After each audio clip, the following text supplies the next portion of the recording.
SASDOவின் பிரதான செய்திகள். முதலில் தலைப்புச் செய்திகள். இலங்கையில் வெளிநாட்டவரிடம் பாரிய மோசடியில் ஈடுபட்ட சாலையோர வியாபாரி. பாடசாலை விடுமுறை தொடர்பாக கல்வி அமைச்சின் அறிவிப்பு. கொடூரமாக கொலை செய்யப்பட்ட குடும்பஸ்தர். தியலத்தலாவ விபத்து இராணுவத்தின் அதிரடி தீர்மானம். உலகில் சக்தி வாய்ந்த 100 பேரில் இடம் பிடித்த இலங்கை பெண்மணி. பாகிஸ்தானிலிருந்து நாடு கடத்தப்பட்ட நூற்றுக்கணக்கான ஆப்கானிஸ்தான் அகதிகள். ICC மகளிர் ஒருநாள் கிரிக்கெட் தரவரிசையில் இடம் பிடித்த சாமரி அத்தபத்து. தொடர்வன விரிவான செய்திகள். தாயக செய்திகள். சமீப நாட்களாக இலங்கைக்கு வரும் வெளிநாட்டு சுற்றுலா பயணிகள் நாட்டு மக்களால் ஏமாற்றப்படும் சம்பவம் அதிகரித்து வருகின்றன. சமீபத்தில் நடந்த சம்பவம் ஒன்று முகநூலில் பாரிய பேசு பொருளாக மாறியுள்ளது. இலங்கையில் சாலையோரத்தில் காலணிகளை சுத்தம் செய்து தரும் தொழிலை மேற்கொண்டு வரும் நபரொருவர் பிரித்தானிய நாட்டைச் சேர்ந்த ஹரி என்ற இளைஞரின் காலணிகளை சுத்தம் செய்து கொடுத்துள்ளார். அதற்கான கூலியை குறித்த வெளிநாட்டவர் அவரிடம் கேட்டபோது குறித்த நபர் 3000 ரூபாய் என கூறியுள்ளார். அதனை கேட்டு அதிர்ச்சியடைந்த வெளிநாட்டவர் சிறிது நேரம் தனது காலனியின் கடுமை உரிமையாளரிடம் பேசி 1000 ரூபாயை கொடுத்துவிட்டு வந்துள்ளார். குறித்த நபரின் மோசடி செயலை முகநூலில் பார்த்த இலங்கையர்கள் பலர் வெளிநாட்டவரிடம் மன்னிப்பு கோரியதுடன் குறித்த வியாபாரியின் செயலுக்காக வருந்துவதாகவும் தங்களின் கருத்துக்களை பகிர்ந்து வருகின்றனர். 2024 ஆண்டுக்கான முதல் பாடசாலை தவணையில் 2ஆம் கட்டம் நாளை ஆரம்பமாக உள்ளதோடு மே 6 முடிவடைய உள்ளதாக தெரிவிக்கப்படுகிறது. அதேவேளை 2024 ஆண்டில் 2ஆம் பாடசாலை தவணை மே மாதம் 20 ஆரம்பிக்கப்பட உள்ளதாக கல்வி அமைச்சு தெரிவித்துள்ளது. அத்தோடு நாடு முழுவதும் 2023-2024 கல்வி பொருத்தராதர சாதாரண பரீட்சை 6 ஆரம்பமாகி 15 வரை நடைபெற உள்ளது. சாதாரண பரீட்சைக்கு தோற்றவுள்ள மாணவர்களுக்கான பரீட்சை சீட்டுகள் வழங்கும் நடவடிக்கைகள் ஆரம்பிக்கப்பட்டுள்ளதாக பரீட்சைகள் திணைக்களம் குறிப்பிட்டுள்ளது. மூவருக்கிடையில் ஏற்பட்ட மோதலில் ஒரு பிள்ளையின் தந்தை ஒருவர் கூறிய ஆயுதத்தால் தாக்கி கொலை செய்யப்பட்டுள்ளதாக மின்னேரியா போலீசார் தெரிவித்துள்ளனர். இந்த சம்பவம் மின்னேரியா மின்சார சபைக்கு அருகில் இடம்பெற்றுள்ளது. மின்னேரியா ஹன்ஸ் யாய பிரதேசத்தைச் சேர்ந்த கபில பொன்சேகா என்பவரே இவ்வாறு உயிரிழந்துள்ளதாக போலீசார் தெரிவித்துள்ளனர். நபரொருவருக்கும் உயிரிழந்தவருக்கும் இடையில் ஏற்பட்ட வாய் தகராறு முற்றிய நிலையில் சந்தேக நபர் கூறிய ஆயுதத்தால் குத்தி குடும்பஸ்தரை கொலை செய்துள்ளதாக போலீசார் தெரிவித்துள்ளனர்.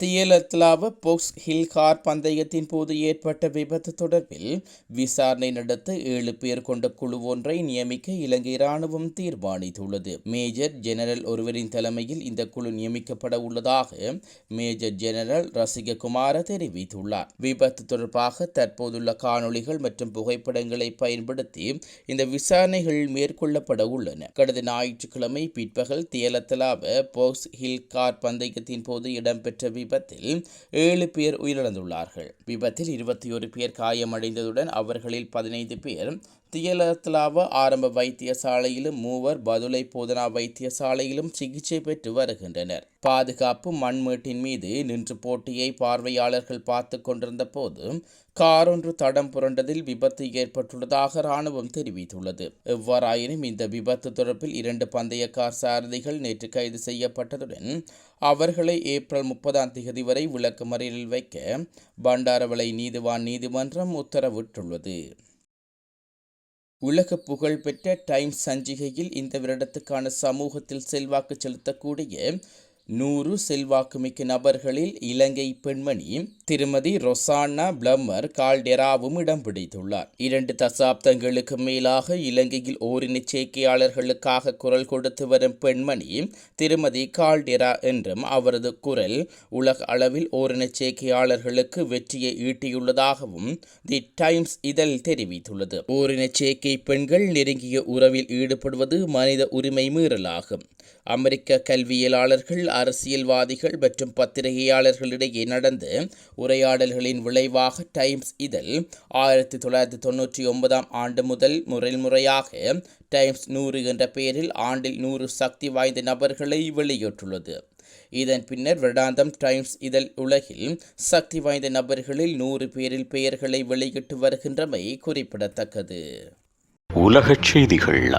பாகிஸ்தானில் தங்கியிருந்த 800க்கும் மேற்பட்ட ஆப்கானிஸ்தான் அகதிகள் பாகிஸ்தானிலிருந்து நாடு கடத்தப்பட்டுள்ளதாக ஆப்கானிஸ்தான் செய்தி நிறுவனம் ஒன்று தெரிவித்துள்ளது. கடந்த 48 மணி நேரத்தில் 837 ஆப்கானிஸ்தான் அகதிகள் நாட்டை விட்டு வெளியேறி தலிபான் அகதிகள் அமைச்சகம் உத்தரவிட்டுள்ளதாக தெரிவிக்கப்படுகிறது.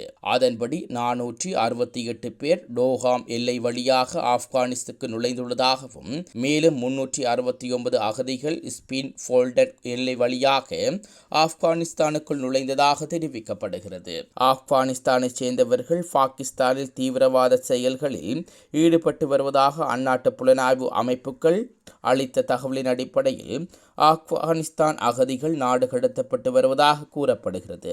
இதேவேளை பாகிஸ்தானிலிருந்து நாடு திரும்பும் ஆப்கானிஸ்தான் அகதிகளுக்கு அந்த குடும்பங்களின் குழந்தைகளுக்கு வீட்டு வசதி, மருத்துவ வசதி மற்றும் கல்வி வழங்குவது சிரமமாக இருப்பதாக தெரிவிக்கப்படுகின்றமை குறிப்பிடத்தக்கது.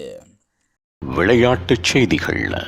ஐசிசி மகளிர் ஒருநாள் கிரிக்கெட் துடுப்பாட்ட தரவரிசையில் இலங்கை மகளிர் கிரிக்கெட் அணியின் தலைவி சமாரி அத்தப்பட்டு முதலிடத்தை பிடித்துள்ளார். சர்வதேச கிரிக்கெட் சபையின் புதுப்பின்படி சமரி அத்தப்பட்டு 773 புள்ளிகளுடன் முதலிடத்தை பிடித்துள்ளார். சமீபத்தில் நடைபெற்ற தென்னாப்பிரிக்காவுக்கு எதிரான கடைசி ஒருநாள் போட்டியில் ஆட்டமிழக்காது 195 ஓட்டங்களை குவிப்பதற்கு முன் சமரி அத்தப்பட்டு துடுப்பாட்ட வரிசையில் 2வது இடத்தில் இருந்துள்ளார். சமரி அத்தப்பட்டு இதுவரையில் 101 ஒருநாள் போட்டிகளில் 9 சதங்கள் மற்றும் 16 அரைச்சதங்களுடன் 3513 ஓட்டங்களை குவித்துள்ளார். இதேவேளை சமரி அத்தப்பட்டு கிரிக்கெட் போட்டியிலிருந்து விரைவில் ஓய்வு பெற உள்ளதாக அறிவித்துள்ளமை குறிப்பிடத்தக்கது.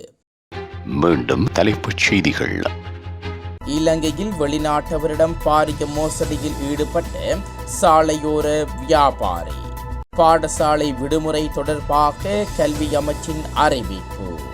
கொடூரமாக கொலை செய்யப்பட்ட குடும்பஸ்தர். தியலத்தலாவ விபத்து இராணுவத்தின் அதிரடி தீர்மானம். உலகில் சக்தி வாய்ந்த 100 பேரில் இடம் பிடித்த இலங்கை பெண்மணி. பாகிஸ்தானிலிருந்து நாடு கடத்தப்பட்ட 100கணக்கான ஆப்கானிஸ்தான் அகதிகள். ஐசிசி மகளிர் ஒருநாள் கிரிக்கெட் தரவரிசையில் இடம் பிடித்த சாமரி அத்தப்பத்து.